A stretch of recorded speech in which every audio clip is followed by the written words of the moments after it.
Well, let me tell you something, brother. Snort, snort, snort. Kogan. Drip. Snort, snort. I got the drip. Go. Detractors are sad that a $2 super chat and says, the ex-cop fumbled with false information about you. Well, again, here's the thing. This is what confuses me. Was I really supposed to believe that? Number one, am I supposed to believe that he's really an ex-cop? Even if he's an ex-cop, why does that make him reputable? The best part about that conversation, right, was that I said, hey, here's the real person that I talked to at the department. It was a woman, not who you're talking about. And he goes, well, give me the information. I'll call them and talk. And I said, but what's to stop them from lying? Oh, well, you just don't understand how truthful and reputable cops are. What?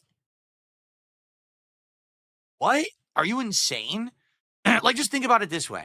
Right now, if someone were to call me and said, hey, I had a random conversation with you 5 years ago.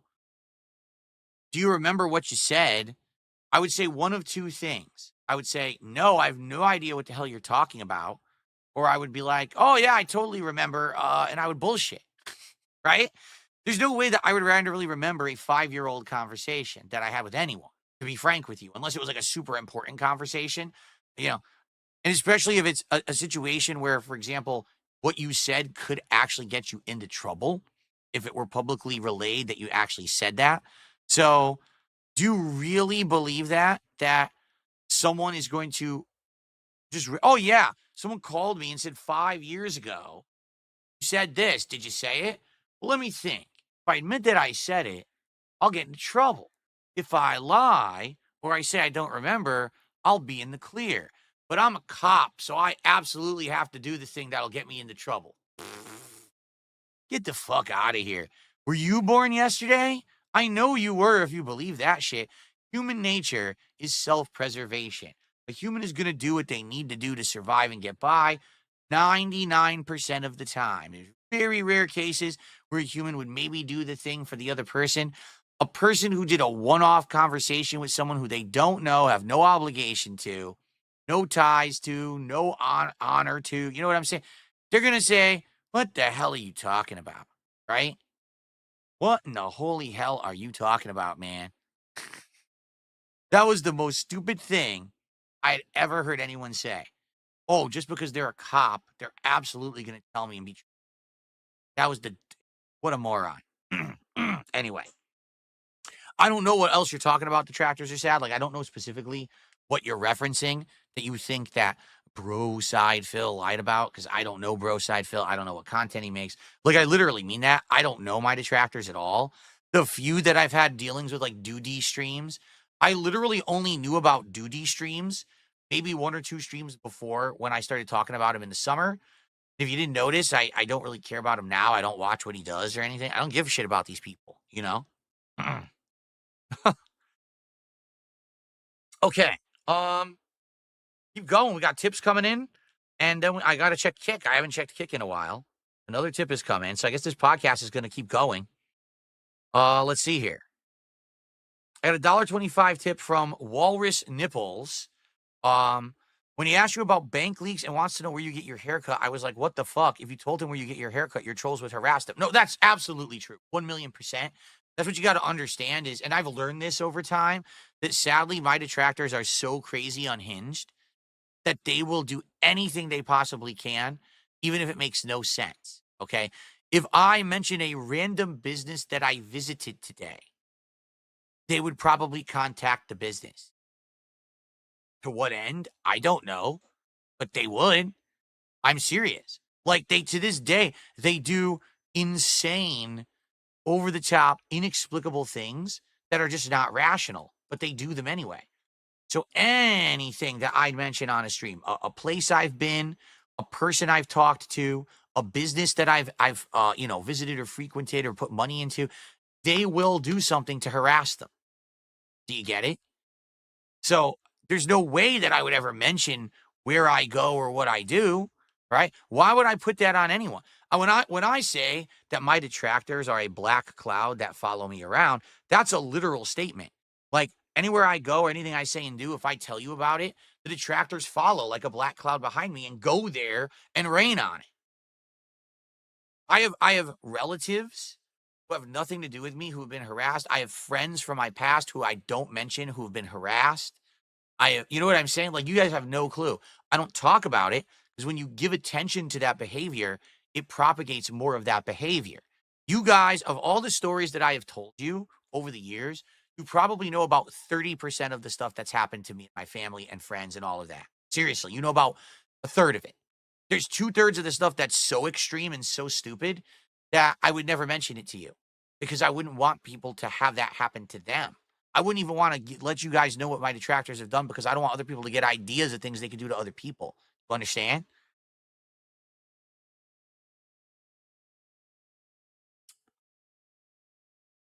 Okay, let's keep going. Wow. I got to do another currency conversion. Mulciber. Okay.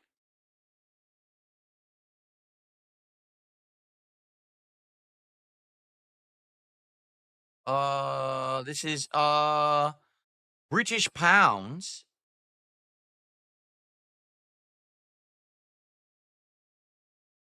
So Mulciber did a 15 pound, 27 pence tip, which is the equivalent of $19.22. Excuse me. And let's do an animation. And let's add that and let's see what Mulciber has to say.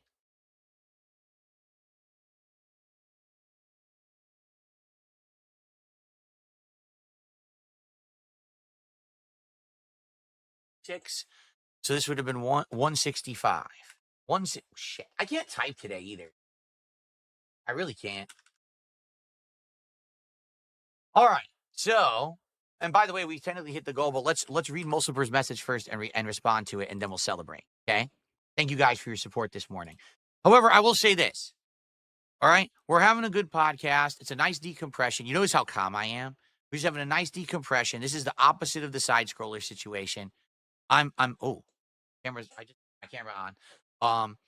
I'm actually not even upset at all anymore. Like I said, I've been to this rodeo. I know how it goes. I just don't care. To be honest, I would have much rather just had a normal podcast today and then got into Street Fighter. As you see, it's taking us forever to get to Street Fighter, and there's nothing I can do about that. I have to keep addressing contributions. I have to keep shouting them out. You know, we have to do this. It's what's fair is fair, right? I'm gonna give thanks for everyone for supporting my content. But as you can see, this is the funny thing. People are like, well, didn't you benefit? Don't you make bank? Well, I'm hitting my goal for the stream, my normal goal that I would have hit anyway, I guess. But you see what I mean? Did people rush to my stream today with pity bucks and open their wallets and flood me with thousands of dollars of contributions? No. Do you want to know why?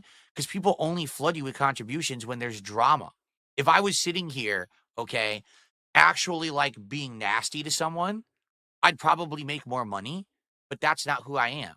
Like, if I just sat here ragging on someone right now, doing a drama stream, hating on someone, what a scumbag, what this, I'd be making way more money. But I don't want to do that at all. When this shit happens, when people treat me like crap, I don't get flooded in pity box and attention. You know, it doesn't benefit me. That's the thing. I think some people are like, oh, you should have been grateful you went on that show. It gave you more attention. No, I'm not grateful. It was a waste of my time. It really was. It was a huge waste of my time, and I could have been doing better, more productive stuff. You know what I'm saying? Like, I'm not making bank on this at all. It's definitely a big miscalculation. If anyone thinks that this kind of toxic stuff ever benefits me, it doesn't. Myself and my community have had enough of it, and we just want to be left alone. We really do. So, yeah. Anyway, so Mulciber says, let me get this straight. The dude took notes that you buy at a certain shop or cut your hair at a certain barber with info that's public from your own streams. He used that nugget of truth to embellish a spreadsheet with tons of financial data, add a shitload of false info in order to force a response from you. They used that info that was already public in a podcast in order to render credibility to their own theories. Next time someone asks you about your finances, politely ask them for 1 year of finances in a spreadsheet in return so you both can compare, just so you're both on equal terms. I can't believe the audacity and arrogance you must have to believe you're entitled to know or question someone's finances. It's none of your business, sir. Yeah, this is just the funniest part about it, all right? In a nutshell, everyone clip this one, all right? Seriously, what I'm about to say, this should be a clip taken out of this podcast, if anything, all right? But what time are we at? 2.5 hours and we're still going. Jesus. Well, actually, no, the podcast is 2 hours. My bad. 2 hours, 4 minutes. So this is the clip you should take out of this, right? I'm being told it would be unreasonable to expect that someone watched enough of my content to know things such as the days that I got a haircut, the day that I ate a certain kind of food, the day that I did this, did that, spent this, spent that, somehow fabricated a fake call sounding like it's a bank saying all of this, and that someone would transfer that data into a spreadsheet and this would be incriminating. I'm supposed to believe that that's ridiculous to think that that would be fabricated, okay? That's going too far. Who the hell would do that, okay? Ladies and gentlemen, someone created a search engine called PigPigGo that literally searches every piece of content I've ever done for keywords. So literally right now, you could say, how many times did he ever say the word snort? And it'll tell you the specific videos and timestamps. Do you believe me? No, you think that's ludicrous? That's insane that someone would do that? It's real. You go find it right now. Okay? Let me move on to the next one. 2 years ago, someone was working at Comcast, my internet service provider, okay? And they were actually going into my modem without my permission, and they were changing all the settings, turning on my wireless network, public for my neighbors to see, and naming the network things like Phil is a pig, his wife is fat and a slob, Phil is a pedophile, Phil does this, Phil does that. So all my neighbors are seeing this in my neighborhood, okay? Then they would reset my modem repeatedly during streams so I couldn't stream and make money. And before you say, well, that's ridiculous, no one would ever do that, that's not believable. It happened, it's documented, the person posted it on Kiwi Farms and admitted to it fully, okay? We could keep going. Want to keep going? There was a couple in Europe who were actually creating a catfishing ring. They were creating fake social media accounts, pretending like they were escorts that were going all over the world. And what they were doing was creating these fabricated stories based on what I was saying on my streams. So while I was actually having a nice weekend with my now wife, saying, oh, my wife made me some brownies this weekend. Well, then I said, my girlfriend made me some brownies this weekend. They would actually say, oh, I made Phil the brownies, and here's the recipe, and here's the evidence that I was at Phil's house. And then they would make this giant network of fake social network stuff up and all of that. And you might say, well, wait a minute, that's bullshit. Oh, no, it happened. It's all been proven. I was actually some of my detractors on Kiwi Farms who found it out and found the whole thing and basically exposed them to the internet. Their whole plot was they were eventually going to blackmail me for money to get them to shut up. And they never got to that point because I was ignoring them. Like they were actually trying to contact me and I was ignoring their messages. So they never got to extorting me. Okay. You want to keep going? Okay, let's keep going. Keep clipping this. So I had a moderator. All right. Their name was Marle, M-A-R-L-E. They said that they were a woman. All right. And that they had a job and they had a life and they befriended my community. They were a watcher of my content for about 8 months to a year. They were a very positive person in my community who was nice and interacted with everyone on my streams constantly in a very positive way. They befriended so many people that then they offered to become a moderator and I made them a moderator. Okay. They then were a moderator for over a year or around a year, I want to say. Okay. They literally spent, I'm not kidding you, thousands of hours talking with my other moderators and community members, building a fake persona up of who they were and all of this. It was all a lie. It was actually a detractor of mine catfishing everyone because their master plan was that one day they were going to set up commands with my bots on Twitch that they were all going to say racist terms. So basically, I would go on stream and my bot would start saying the N-word and everything, and this would get me permanently banned from Twitch. And the only way that we caught it was that one of my other moderators had access to my bot and saw that all the commands had been changed overnight, alerted me to it, and we were able to change all the commands back before that was put into effect, and the person got banned and removed from the community, and then they exposed who they really were. Okay? So if you're wondering why I'm saying all of this stuff, it's because the idea that someone would fabricate a fake phone call, would create all this information based off of things I've already said publicly, create fake transactions in there, and then make a spreadsheet off of it, actually isn't as far-fetched as most of the stuff I just told you, but everything I just told you is true. and is actually factually documented on the internet right now. So why would you not believe the next thing? But that's the problem. There's no money in that. There's no money in believing that people are constantly lying about DarksydePhil. The money is in that all of it is true, so we can make fun of Phil constantly and say he's an awful person and make this toxic content that's all defamatory and bullshit, but monetize it so we can make bank. So that's why Steve did what he did, because he wanted to make bank and make a quick paycheck. That simple. There's no money in debunking. There's money in saying someone's awful. So there you go. Okay. Cool. I got the drip going. I got the drip going. I got the drip going. I got the drip going. I got the drip going. I got the drip going.